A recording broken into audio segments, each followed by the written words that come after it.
Hey guys, Heidi Easley here, and I teach women how to make money teaching paint parties. But I'm going to talk to you about how I went bankruptcy to business owner before the age of 30. Okay, so this is like not a topic that I just love shouting from the rooftops, but as I've been praying, I just feel like, I really need to share this with some of y'all, and some of y'all might need to hear this. Maybe you don't. Maybe you can just keep on scrolling by.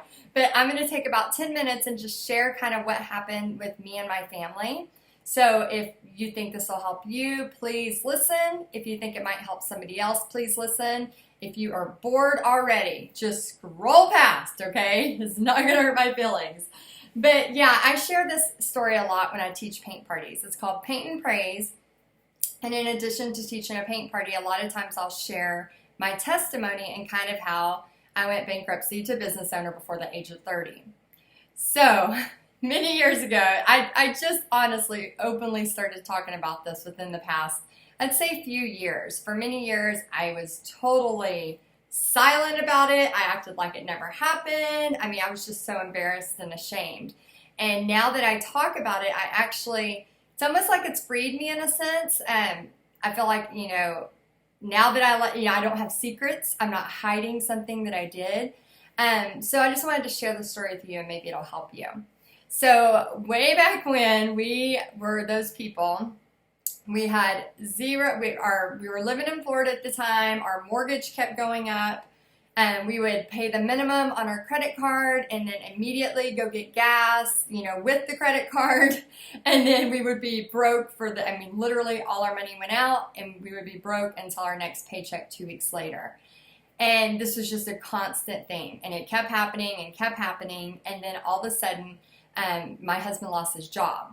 So we went from, barely scraping by to now he's lost his job, and then we had nowhere to go. We didn't know what to do.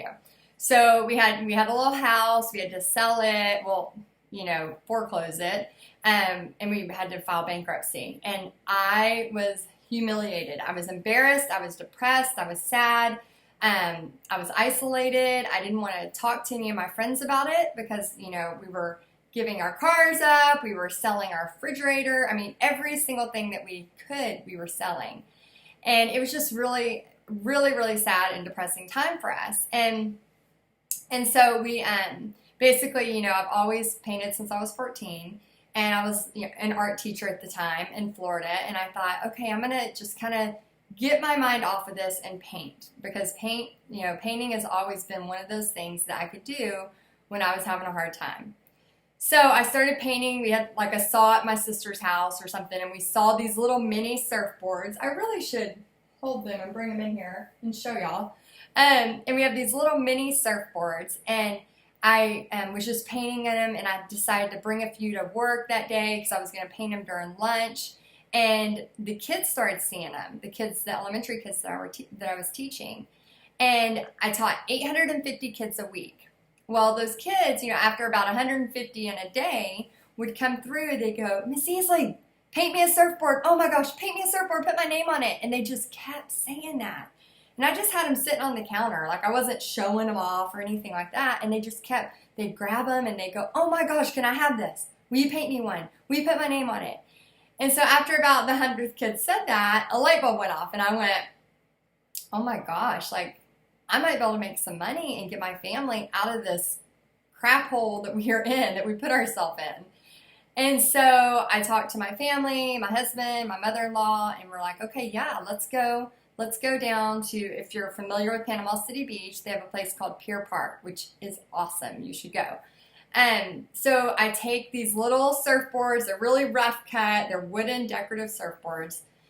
They had polyurethane on them. It was still wet. And I take them down. I had scheduled a meeting with the mall director or whatever. And I walk into his office, and I'm like, can I sell these at your fine establishment? Like so nervous, no idea what I'm doing, and not even 30 yet. And he's like, yeah, I think you could actually make some money. Like, yeah, you can try that. And so we end up, I roped my whole family in. we had no money, so she's like, okay, we'll go 50-50. My mother-in-law, she's like, we'll go 50-50. We'll put down some money to get the wood and the stuff going, and then, as soon as we make our first profits, we'll pay that back, and then everything will be halved because they were going to help us. And I was like, okay. So, all spring we were sawing surfboards every weekend. My husband he finally got another job at the time. We were living in apartments, so we would go to their house. We would saw surfboards in the backyard. We would prime them, get them ready for summer, ready for the season. It's summertime. We're ready to set up. We rent a 10 by 10 square foot piece of concrete for $1,000 a month, and we're going to sell surfboards, hand-painted surfboards.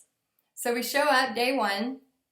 I'm so excited. I'm like, oh my gosh, I'm getting my family out of this situation. We have a new life. This is all going to be great. And then nobody is buying my surfboards. And I'm like,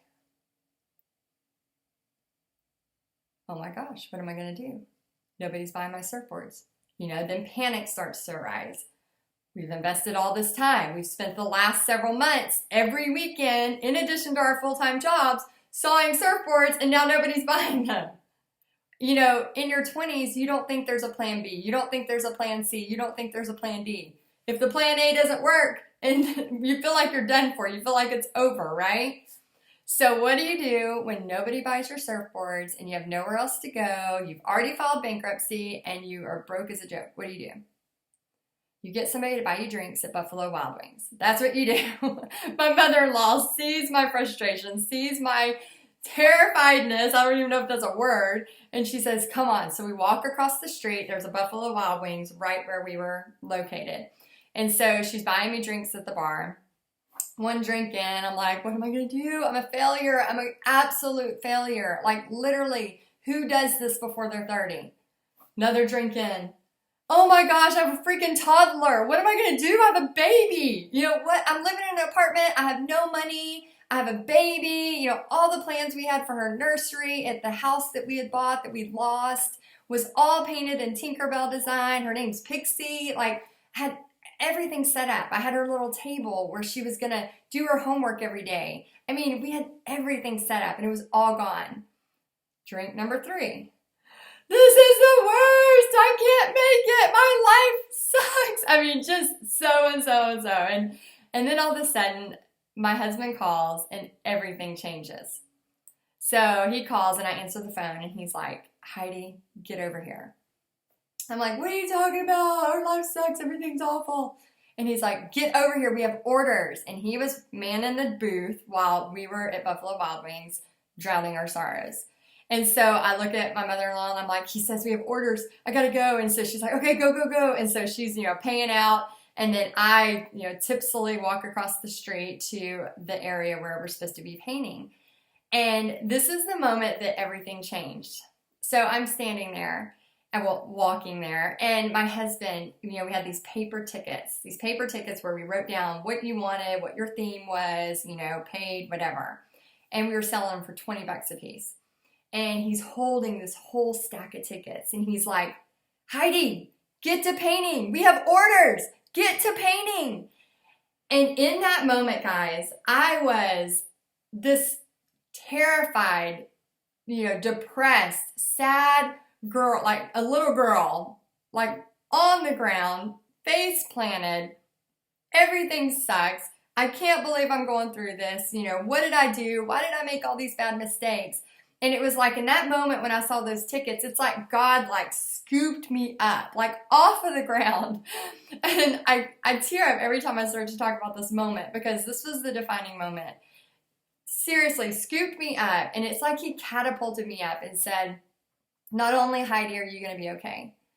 Not only, Heidi, are you forgiven for the craziness you did with your finances. Not only, Heidi, is it all going to work out, but you can do what you love, which is painting, and help your family out. And that moment was the moment when I'm looking at my husband. He's holding a stack full of tickets, and he's going, paint, start painting. And it was also the moment when I realized people are on the beach during the day. They shop at night. So if you're running a business on the beach, remember that. Unless it's raining, they're not coming during the day. So here I am, happily painting and laughing and painting and laugh, trying to paint and laugh. And we went on to sell in just 2 months, working 3 days a week, over $20,000 worth, which was 1,000 surfboards in just that short amount of time. It would take me a year to finish one painting. I was painting, 60 surfboards in one night, 70 surfboards in one night as fast as I can, because I knew every single dollar was going to help my family. I knew every single surfboard I could sell was going to help my family get out of this mess that we got ourselves in. So when I start to think about people that might be going through a challenging time financially, I so feel for you, and I understand. We've been there, we've felt the depression, we've felt the loserness feeling that it gives you. We have felt all of that. But what I've learned from that, now when I look back at that story, I never ever, it's almost like I smile. Every time I think about that story, I smile. Something that was so embarrassing and depressing and sad for so long, now I look back and it's totally changed where my life's going today. And so I just wanted to take a minute to share that with you guys and hopefully encourage y'all. And just, I know everybody's situation is different. I know what I went through is not the worst thing in the world. There are so many things that are way worse than what me and my husband went through. But that's my story to share. You might have a story that's way worse, and I'm so sorry you're going through what you're going through now. Some of the things that people have to go through on this world is just unimaginable. And I just wanted to try to be an encouragement of you if you are going through financial struggles and things like that. And just know that other people have been there. A lot of people, since I started opening up about this, people that you would never even think or realize would come up to me after I talk about it at an event or at a church or something and go, we're going through that right now. And you would never think about it. You would never. So just give people grace. Every single person has some kind of story. Every single person has something they're going through, whether it's medical, financial, the loss of somebody, which is, I think, the ultimate tragedy, things like that we don't know where they are. But we need to remember to give people grace where they're at. Somebody accidentally cuts you off on the street. You don't know. They might not have seen you. They might have been coming from something really sad that just happened. Give people grace. And some of you might be watching this video and you might be thinking, oh, that, silly girl. I've had comments before where people, it's easy to hide behind your computer and just type mean things. It's real easy to do that. But maybe share your story. Maybe try to help people with it. And let me know what you think. If you'll post below some comments, let me know what you think. And if you're wanting to try to do some kind of thing with your art, again, I was in a position where I thought, I'm never going to be able to do this. And now I'm so thankful that God's allowing me to use art to not only heal, but to use art to help other women heal and other women make money for their family. So if you want more information about that, just message me. And again, I hope this story helps you. I hope that it maybe encourages you somehow. And I just love you guys. I'll talk to you soon.